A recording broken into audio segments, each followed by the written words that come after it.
গল্পকথন by Juthi চ্যানেলে আজকে শুনবেন হুমায়ুন আহমেদের লেখা ছোট গল্প একজন কৃতদাস।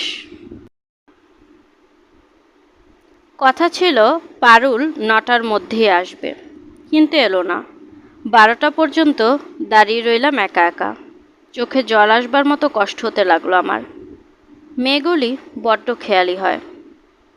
বাসায় এসে দেখি ছোট্ট চিরকুট লিখে ফেলে গেছে, সন্ধ্যায় ৬৯৭৬২১ নম্বরে ফোন করো, পারুল। তাদের পাশের বাড়ির ফোন, আগেও অনেকবার ব্যবহার করেছি, কিন্তু আজ তাকে ফোনে ডাকতে হবে কেন? অনেক আলাপ আলোচনা করেই কি ঠিক করা হয়নি আজ সোমবার বেলা ১০টায় দুজন টাঙ্গাইল চলে যাব? সেখানে হারুনের বাসায় আমাদের বিয়ে হবে। সারা দুপুর শুয়ে রইলাম। হোটেল থেকে ভাত এসেছিল, সেগুলো স্পর্শও করলাম না। ছোটবেলায় যেরকম রাগ করে ভাত না খেয়ে থেকেছি, আজও যেন রাগ করার মতো সেরকম একটি ছেলে মানুষই ব্যাপার হয়েছে।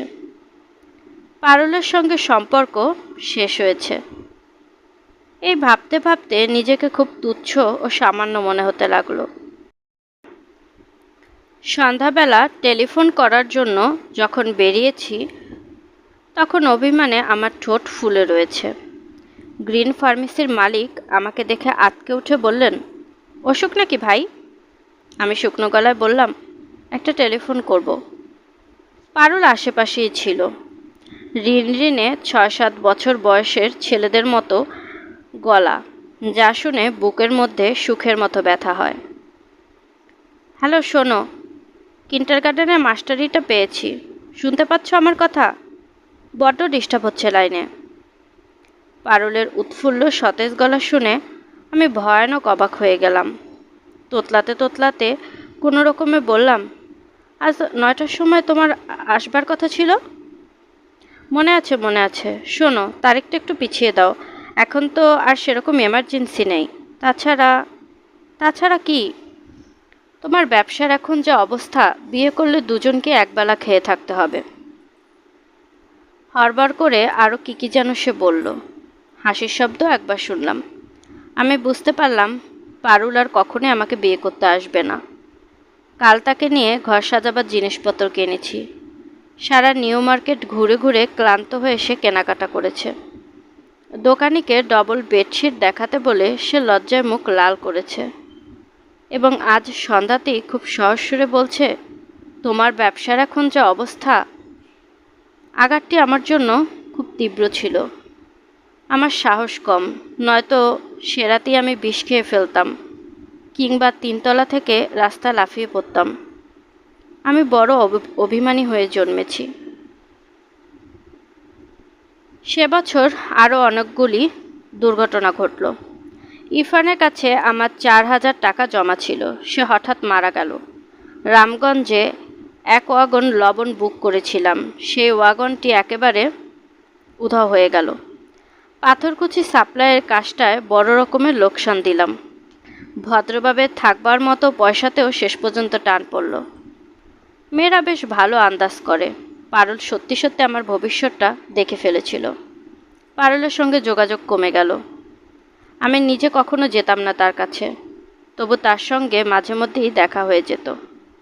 হয়তো বাস স্টপে দুজন একসঙ্গে এসে দাঁড়িয়েছি। পারুল আমাকে দেখা মাত্রই আন্তরিক সুরে বলেছে, কি আশ্চর্য তুমি, এ কি স্বাস্থ্য হয়েছে তোমার? ব্যবসাপত্র কেমন চলছে?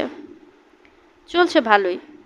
ইস, বড় রোগা হয়ে গেছো তুমি। চা খাবে এক কাপ? এসো, তোমাকে চা খাওয়াবো। দুপুরবেলা সিনেমা হলের সামনে দিয়ে একদিন দেখা হয়ে গেল।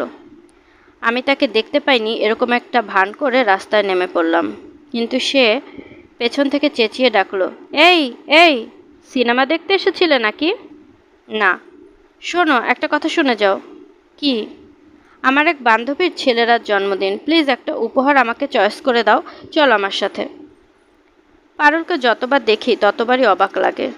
৩০০ টাকার স্কুল মাস্টারই তাকে কেমন করে এতটা আত্মবিশ্বাসী আর অহংকারী করে তুলেছে ভেবেই পাই না। ভুলেও সে আমাদের প্রসঙ্গ তোলে না। এক সোমবারে আমরা যে একটি বিয়ের দিন ঠিক করেছিলাম তা যেন বান্ধবীর ছেলের জন্মদিনের চেয়েও অকিঞ্চিতকর ব্যাপার। তার উজ্জ্বল চোখ, দ্রুত কথা বলার ভঙ্গি স্পষ্টই বুঝিয়ে দেয় জীবন অনেক অর্থবহ। ও সুরভিত হয়ে হাত বাড়িয়েছে তার দিকে। এপ্রিল মাসের 13 তারিখে পারুলের বিয়ে হয়ে গেল। নিমন্ত্রণের কার্ড পাঠিয়ে সে যে আমাকে আরেকটি নিষ্ঠুরতার নমুনা দেখায়নি, সেজন্য আমি তাকে প্রায় ক্ষমাই করে দিলাম। সেদিন সন্ধ্যায় আমি একটি ভালো রেস্টুরেন্টে খেয়ে অনেকদিন পর সিনেমা দেখতে গেলাম। সিনেমার শেষে বন্ধুর বাড়িতে অনেক রাত পর্যন্ত হৃষ্টমনে গল্প করতে লাগলাম। এমন একটা ভাব করতে লাগলাম যেন পারুলের বিয়েতে আমার বিশেষ কিছুই আসে যায় না। একজনের সঙ্গে বিয়ের কথা ঠিক করে অন্য একজনকে বিয়ে করা যেন খুব সাধারণ একটা ব্যাপার, অহরহই হচ্ছে। সে রাতে ঘরের বাতাস আমার কাছে উষ্ণ ও আর্দ্র মনে হতে লাগলো। অনেক রাত পর্যন্ত ঘুম এলো না। শুয়ে শুয়ে ক্রমাগত ভাবলাম, ব্যবসার অবস্থাটা অল্প একটু ভালো হলেই একটি সরল দুঃখী দুঃখী চেহারার মেয়েকে বিয়ে করে ফেলব এবং সেই মেয়েটির সঙ্গে পারুলের হৃদয়হীনতার গল্প করতে করতে হা হা করে হাসব। কিন্তু দিন দিন আমার অবস্থা আরও খারাপ হলো। একটা ছোটোখাটো কন্ট্রাক্ট নিয়েছিলাম, তাতে সঞ্চিত টাকা সবটাই নষ্ট হয়ে গেল। একেবারে ডুবে যাওয়ার মতো অবস্থা। চাকর ছেলেটিকেও ছাড়িয়ে দিতে হলো। দু একটি শৌখিন জিনিসপত্র, একটি 3 ব্যান্ড ফিলিপস ট্রানজিস্টার, একটি ন্যাশনাল রেকর্ড প্লেয়ার, একটি দামি টেবিল ঘড়ি, যা বহু কষ্টে কৃপণের মতো পয়সা জমিয়ে কিনেছি, বিক্রি করে দিলাম। এবং তারপরও আমাকে একদিন শুধু হাফ পাউন্ডের একটি পাউরুটি খেয়ে থাকতে হলো। সহায় সম্বলহীন একটি ছেলের কাছে এ শহর কী পরিমাণ হৃদয়হীন হতে পারে তা আমার চিন্তার বাইরে ছিল। নিষ্ঠুর এবং অকরুণ এই শহরে আমি ঘুরে বেড়াতে লাগলাম। সে সময় সারাক্ষণই খিদের কষ্ট লেগে থাকতো। ফুটপাতের পাশে চটের পর্দার আড়ালে ভাতের দোকানগুলি দেখলেই মন খারাপ হয়ে যেত। দেখতাম রিকশাওয়ালা শ্রেণীর লোকেরা উবু হয়ে বসে গ্রাস পাকিয়ে মহানন্দে ভাত খাচ্ছে। চুম্বকের মতো সেই দৃশ্য আমাকে আকর্ষণ করত। আহ, ওরা কি সুখী না আছে, এরকম মনে করে আমার চোখ ভিজে উঠত। আমি বেঁচে থাকার জন্য প্রাণপণ চেষ্টা করে যেতে লাগলাম। নিউ ইঙ্ক কালি কোম্পানির সেলসম্যানের চাকরি নিলাম একবার কাপড় কাচা সাবানের বিজ্ঞাপন লেখার কাজ নিলাম। পারুলকে আমার মনেই রইল না, বেমালুম ভুলে গেলাম।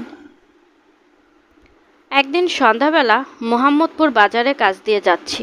হঠাৎ দেখি পারুল, সঙ্গে ফুটফুটে একটি বাচ্চা, পায়ে লাল জুতো, মুখটি ডলপুতলের মতো গোলগাল। পারুলের শাড়ির আঁচল ধরে টুকটুক করে হাঁটছে। পারুল যাতে আমাকে দেখতে না পায় সেই জন্য আমি শুট করে পাশের গলিতে ঢুকে পড়লাম। অথচ তার কোনো প্রয়োজন ছিল না। পারুলের সমস্ত ইন্দ্রিয় তার মেয়েটিতে নিবদ্ধ ছিল।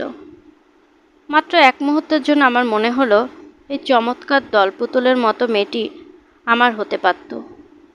কিন্তু পরক্ষণই সোবাহান মিয়া হয়তো আমাকে কাজটা দেবে না, এই ভাবনা আমাকে অস্থির করে ফেলল। আমার ভাগ্য ভালো, কাজটা হয়ে গেল। রোজ সকালে সেগুন বাগিচা থেকে হেঁটে হেঁটে মোহাম্মদপুরে আসি।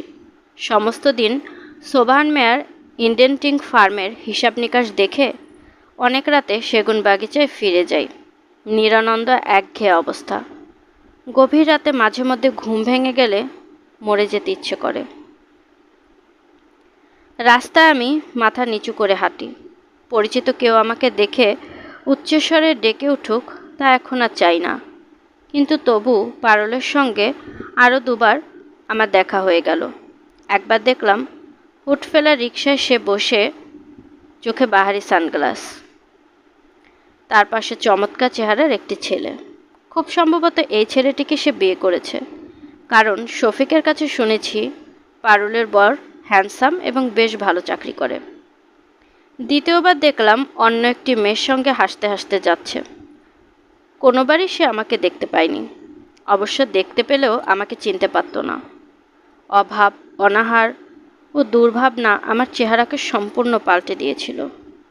তাছাড়া পুরনো বন্ধুদের করুণা ও কৌতূহল থেকে বাঁচবার জন্য আমি দাড়ি রেখেছিলাম। লম্বা দাড়ি ও ভাঙা চোয়ালই আমার পরিচয়কে গোপন রাখবার জন্য যথেষ্ট ছিল।